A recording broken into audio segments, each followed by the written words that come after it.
This is Joy of Heaven, Saint of the Day for November 12th, as we celebrate the feast of St Josaphat's Day.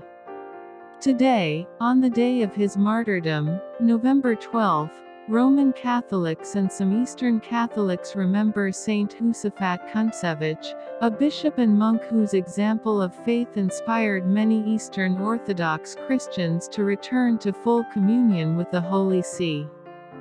Born in 1580 in the western Ukrainian region of Volhynia, John Kuntsevych did not become Josaphat until his later life as a monk.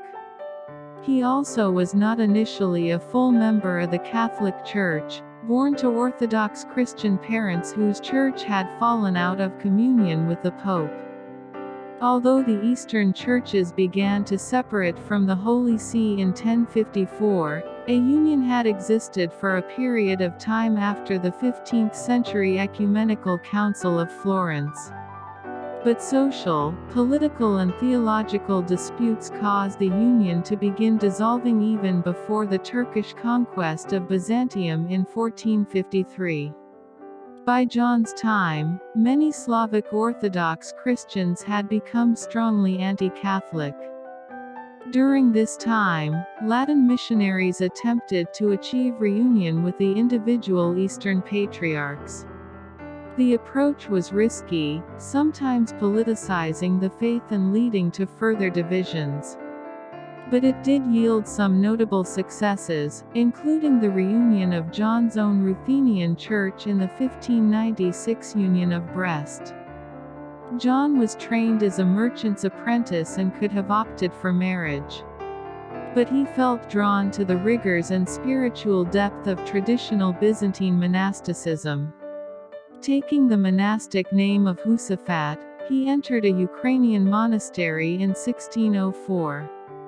The young monk was taking on an ambitious task, striving to reincorporate the Eastern Orthodox tradition with the authority of the Catholic Church in the era of its Counter-Reformation.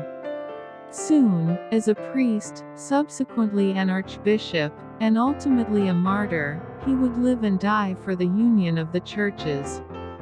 While rejecting the anti-Western sentiments of many of his countrymen, Josaphat also resisted any attempt to compromise the Eastern Catholic Church's own traditions. Recognizing the urgent pastoral needs of the people, he produced catechisms and works of apologetics, while implementing long overdue reforms of the clergy and attending to the needs of the poor. Josaphat's exemplary life and zeal for the care of souls won the trust of many Orthodox Christians, who saw the value of the Church's union reflected in the Archbishop's life and works. Nevertheless, his mission was essentially controversial, and others were led to believe lurid stories and malicious suggestions made about him. In 1620, opponents arranged for the consecration of a rival archbishop. As tensions between supporters and opponents began to escalate, Josaphat lamented the onset of attacks that would lead to his death. "You people of Vitebsk want to put me to death," he protested. "You make ambushes for me everywhere, in the streets, on the bridges, on the highways, and in the marketplace. I am here among you as a shepherd, and you ought to know that I would be happy to give my life for you." He finally did so, on a fall day in 1623. An Orthodox priest had been shouting insults outside the archbishop's residence, and trying to force his way inside. Josaphat had him removed, but the man assembled a mob in the town. They arrived and demanded the archbishop's life, threatening his companions and servants. Unable to escape, Josaphat died praying for the men who shot and then beheaded him before dumping his body in a river. St Josaphat's body was discovered incorrupt 5 years later.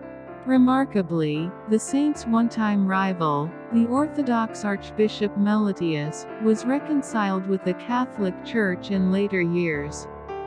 St Josaphat was canonized in 1867. Thank you.